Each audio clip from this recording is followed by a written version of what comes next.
Very good afternoon to everyone, this side Sanu, founder of films CLAT. एंड आज हमारे पास मेरे स्टूडेंट वेदांत शर्मा बैठे हुए हैं, जिनकी rank all India rank 269, score 96.5 है। क्या है वेदांत स्कोर?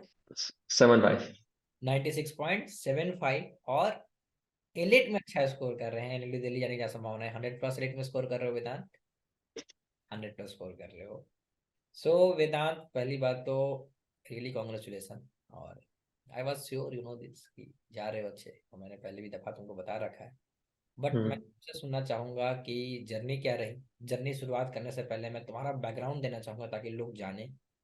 तो वेदांत जो रहने वाले हैं वो राजस्थान के प्रतापगढ़ के रहने वाले हैं। प्रतापगंज या प्रतापगढ़? प्रताप प्रतापगढ़। प्रतापगढ़ के रहने वाले हैं, और फिल्म्स के सुपर 40 के स्टूडेंट रहे हैं। और इनकी जर्नी अपने आप में एक इंस्पायरिंग है, क्योंकि ये ड्रॉपर थे।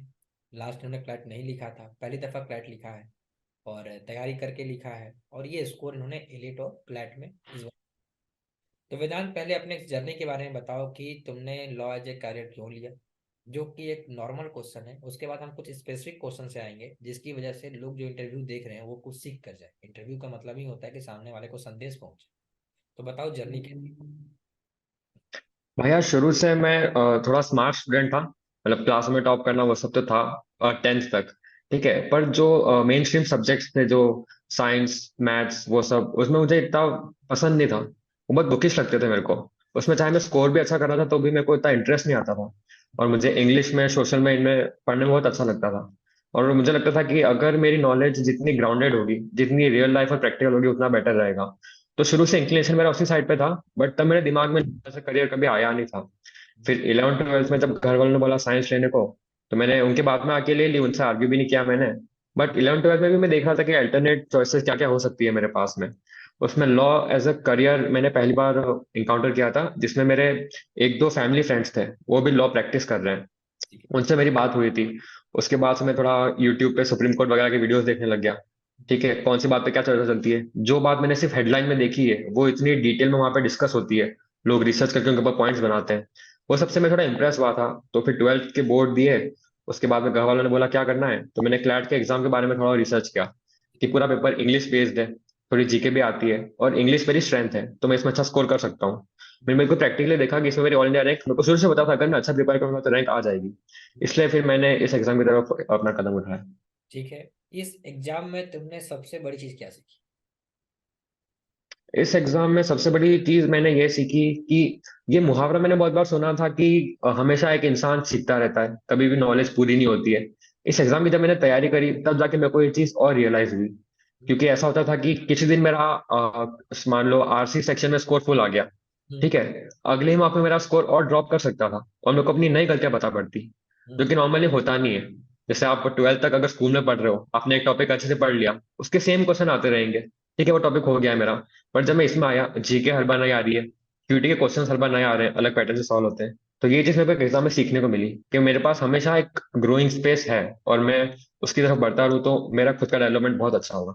Learning is a continuous thing, right?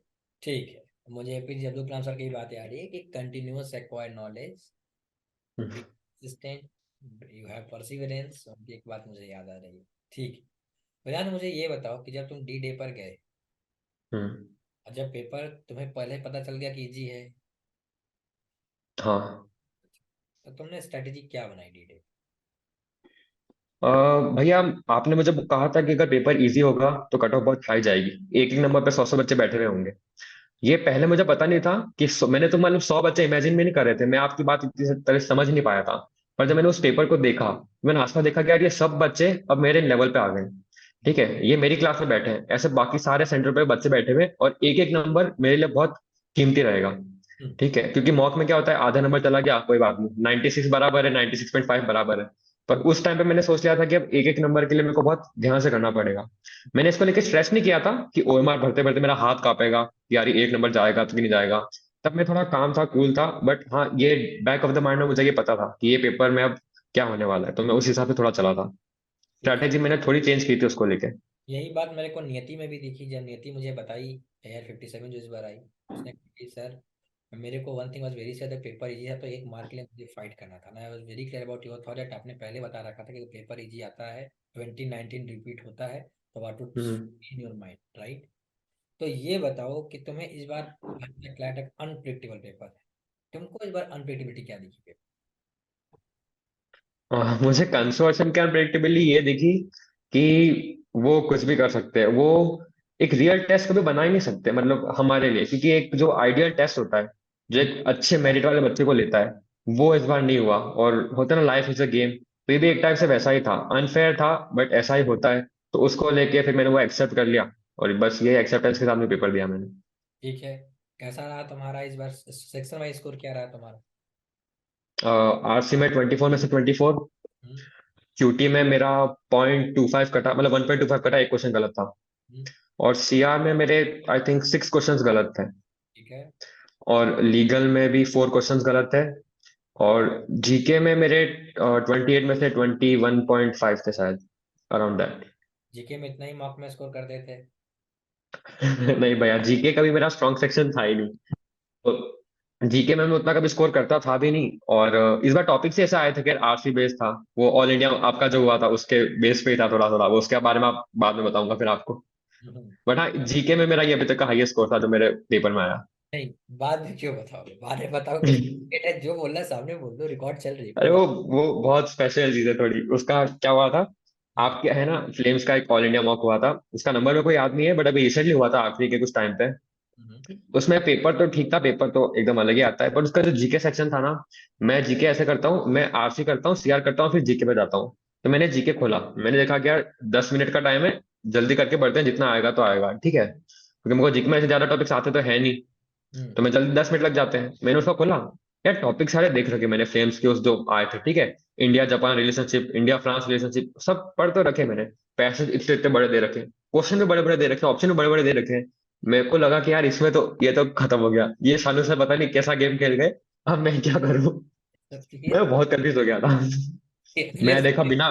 Philip सेवा में जीके पैसेज बैच देख गया, हाँ ठीक है। हाँ अरे, उसमें सही में क्लैट के पेपर के दिन है ना, जब मैंने जीके देखी ना, मेरे को वही मौका याद आ गया फ्लेम्स का। उस टाइम पे था कि यार शानू भैया ने इतनी इरेलेवेंट जीके कैसे डाल दी, ऐसा कभी आ ही नहीं सकता। मैं फिर उस दिन पेपर के दिन गया, मैंने कहा यार शानू भैया की आ गई, भैया ने पेपर सेट किया होगा। वो जीके तो भैया, वो मोमेंट ही याद है मेरे को, वो बहुत अलग। तो अलग थी। ये बताओ कि हाँ। में तुम्हारे सबसे अच्छी जो स्ट्रेंथ रही वो आरसीसीआर रही, ठीक है? हाँ।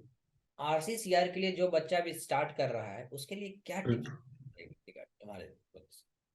हाँ भैया, मेरी टिप्स थोड़ी अनकन्वेंशनल हो सकती है, बट मैं ये मानता हूँ कि आरसी और सीआर में the best thing you can do is अपना बेस बढ़ाओ। आप खुद को अलग अलग चीजों से एक्सपोज करो। जैसे कि मैं शुरू से ग्रीक माइथोलॉजी, नॉर्स माइथोलॉजी, उन सबको लेके, साइंस टेक्नोलॉजी, इन सबसे मेरी पहले से मैं वाकिफ था कि इनमें क्या होता है। जब इनका कोई पैसा जाता था तो मेरे को पता था कि यार ये क्या होता है। बहुत सारे बच्चों को आइडिया होता ही नहीं क्या है, वो बस ऐसे बैठ के और देखते कि यार ये जो जो वर्ड्स लिखे हुए हैं इनके साथ कोई कनेक्शन बना लूं। मेरे को पहले से इनके बारे में थोड़ा बैकग्राउंड पता रहता था कि अच्छा ये होता है, इसके बारे में लिख रहा है ये, चाहे वो रिसर्च पेपर और साइकोलॉजी को लेके, वो मेरे को सब पता रहते थे, ठीक है, पर्सनैलिटी टाइप्स वगैरह वो सब। तो I think the best thing you can do is articles पढ़ना स्टार्ट कर दो। नेट पे बहुत सारा मटेरियल है, बहुत ऑथर्स है, बहुत वेल रेप्यूटेड ऑथर्स है, उनका मटेरियल पढ़ो और खुद को थोड़ा एक्सपांड करो, खुद के माइंड को थोड़ा एक्सपांड करो, ताकि आरसी में है ना कभी ना कभी एक पैसेज ऐसा आएगा जिसके बारे में आपको थोड़ा पता होगा, और वो पैसेज आप बहुत स्विफ्टली कर पाओगे। उससे आपकी स्पीड बढ़ेगी, कॉन्फिडेंस बढ़ेगा। जब खुद को फील होता है ना कि यार हाँ ये मेरे को आता है, मेरी नॉलेज है इसको लेके, तो आपका कॉन्फिडेंस अलग ही हो जाता है, फिर आप क्वेश्चंस भी आसानी से कर पाते हो। और उसके अलावा कन्वेंशनल एडवाइस तो ये है कि सेक्शनल दो। सेक्शनल में भी आप जैसे जैसे पैसेज करोगे तो आपकी खुद की स्ट्रेटेजी अपने अंदर ही बनती जाएगी। आप खुद की स्ट्रेंथ और वीकनेस को आइडेंटिफाई करते जाओगे और साथ साथ में इंप्रूव करते जाओगे। क्लियर ना? सेकंड यहीं से फॉलो अप क्वेश्चन बनता है कि हम कंसोर्टियम से एक्सपेक्ट करते हैं कि हमको बैंगलोर भेज दो, हम अपने ड्रीम को देखते हैं कि हमको बैंगलोर भेज दो, तुम्हारा ड्रीम नालसार है, तो हम्म। तुम्हारे रिगार्डिंग नालसार, ठीक। कंसोर्टियम क्या एक्सपेक्ट करता है स्टूडेंट में, कि वो लड़का कौन है जो नालसार जा सकता है, उस लड़के में क्या ऐसी चीजें होनी चाहिए जो नालसार जा सकता भैया ये पता है, ये मुझे आपने पहले एग्जाम से पहले आपने बताया था कि कंसोर्शियम को सिर्फ फ्रेश बच्चे चाहिए, बिल्कुल जो क्रीमी लेयर होती है, ठीक है, उनको सिर्फ वैसे बच्चे चाहिए जो बहुत फास्ट रीडिंग कर सकते हैं, अच्छे कॉम्प्रीहेंड कर सकते हैं, उनको ज्यादा जीके वाले बच्चे नहीं चाहिए, उनको सिर्फ वो चाहिए जिनकी इंग्लिश में प्रोफिशिएंसी बहुत अच्छी है। मैं ये मानता था क्योंकि आपने मेरे को बताया था पेपर के दिन मैंने देखा कि पेपर फिर से आसान आ गया, तो मेरे को भी खुद को समझ में नहीं आया कि वो चाहते क्या है। अब जो थोड़े बिलो एवरेज बच्चे होंगे वो भी हो सकता है टॉप 5 में आ जाए। तो ये समय मैं इस पे कमेंट कर भी नहीं सकता हूँ, कंसेप्शन बिल्कुल अनफेयर है थोड़ा। फेयर है, ठीक है। नेक्स्ट क्वेश्चन यहाँ पे मेरा ये आ रहा है कि तुम ड्रॉप लिए, हम्म। अरे बच्चे पे अक्सर एक इनसिक्योरिटी होती है कि अगर नहीं हुआ तो क्या, साल बर्बाद हो जाएगा, पैसे बर्बाद हो जाएंगे। तो तुम हम्म। सिक्योरिटी से कभी गुजरे कि नहीं गुजरे? हाँ एक टाइम था भैया, क्योंकि 11 12 तो हो गई थी मेरी। बहुत बच्चे तो 11 12 के साथ में प्रिपेयर करते हैं, तो उनके पास उतना वो रिस्क नहीं रहता है, पर मेरे लिए बहुत सारी चीजें एट स्टेक थी। एक टाइम आया था प्रिपरेशन के स्टार्ट में जब मुझे भी लगा था कि यार अगर नहीं हुआ तो मेरा पूरा साल वेस्ट जाएगा। बट कुछ टाइम के लिए मैंने फोर्सिबली खुद को उस थॉट से हटाया, इग्नोर किया।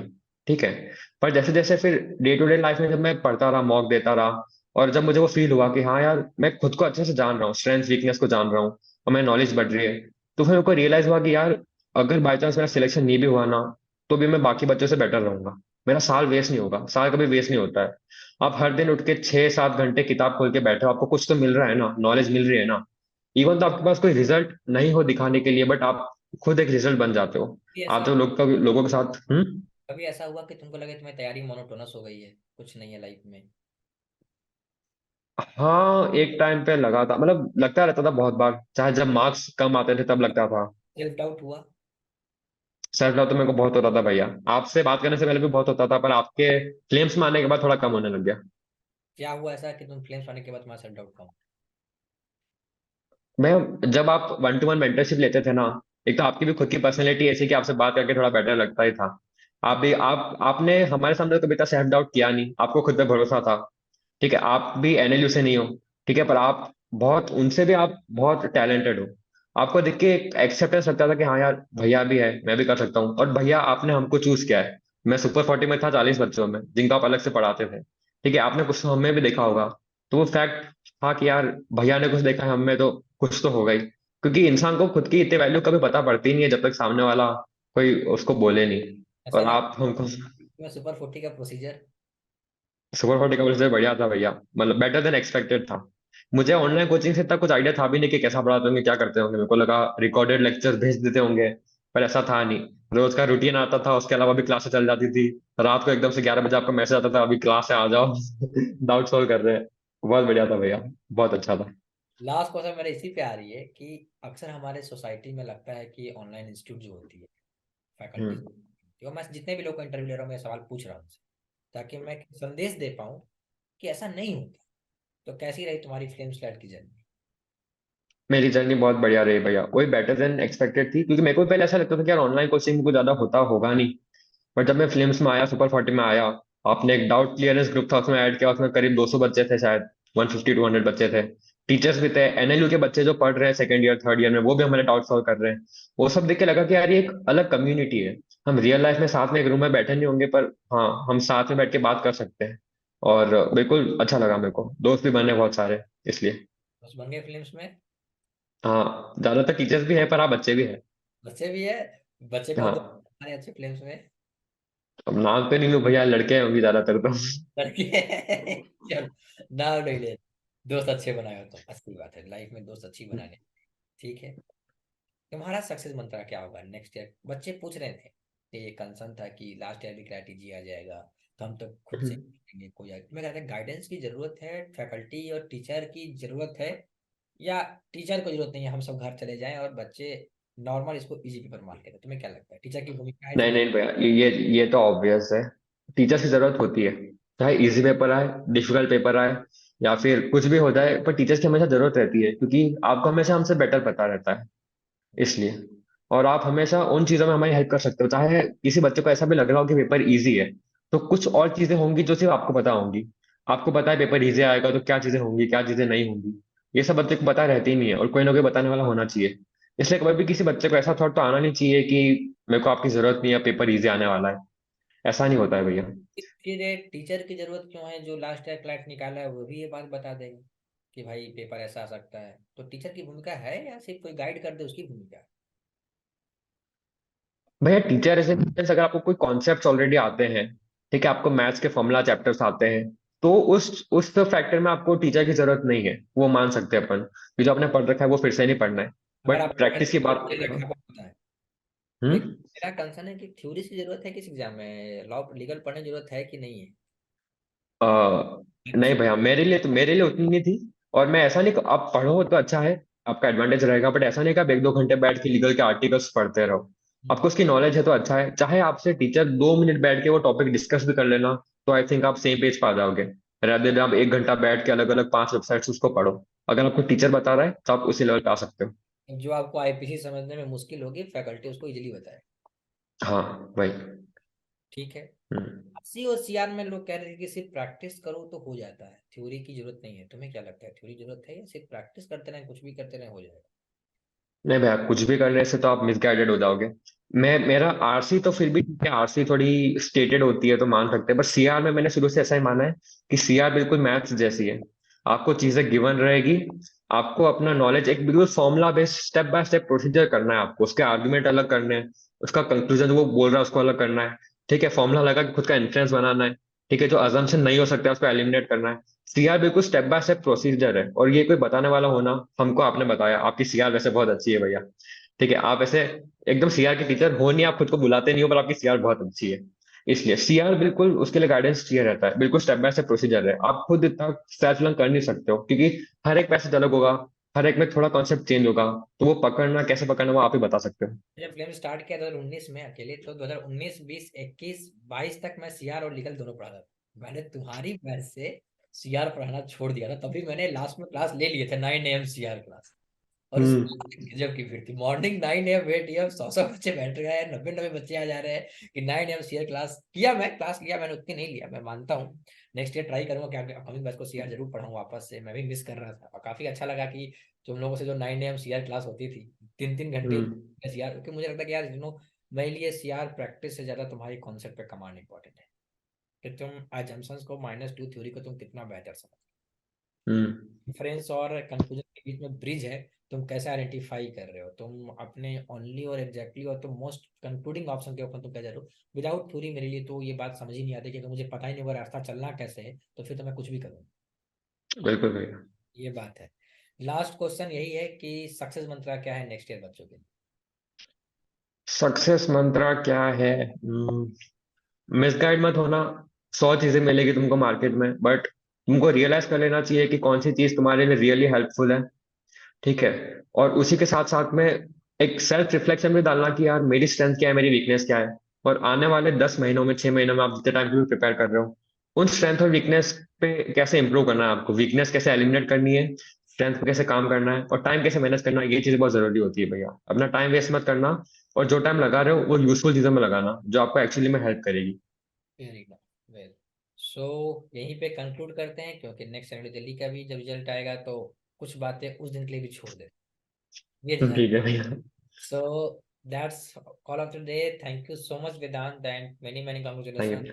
है ना, और थैंक बहुत यू। प्राउड फील हो रहा है, बहुत प्राउड फील हो रहा है। सो आई होप दैट कि तुम्हारे इंटरव्यू से लोगों को संदेश जाए कि तुम क्या बताना चाह रहे हो जर्नी के बारे में, क्या चीज़ें तुमने सीखा, क्या चीज़ तुमने गलतियाँ की, कैसे इंसान खुद को इम्प्रूव करे। आई होप दैट जो भी इस इंटरव्यू को देख रहे हैं वो सीखें। That's from my side. जय हिंद, सानू this side, founder of films lab.